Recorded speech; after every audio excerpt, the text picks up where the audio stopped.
ఆఫీసర్ని కలవాలంటే ఎంత టైం పడుతుందో, ఒకళ్ళ తర్వాత ఒకళ్ళు అపాయింట్మెంట్ ఇవాళ దొరికాడనమాట. ఎంతమంది జనం ఉన్నారో నేను వీడియో కూడా తీయలేకపోయాను అనమాట. కాకపోతే ఎలాగైతే మాత్రం ఏ టెన్షన్ లేకుండా, ఏ బెరుకు లేకుండా ఆయనతో మాట్లాడాను, నా పరిస్థితి చెప్పాను.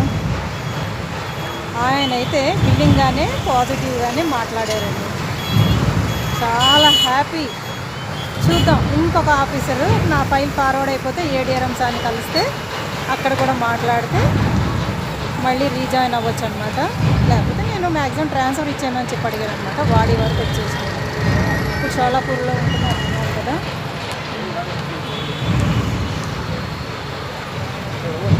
సరే, ఎంతమంది వస్తున్నారు.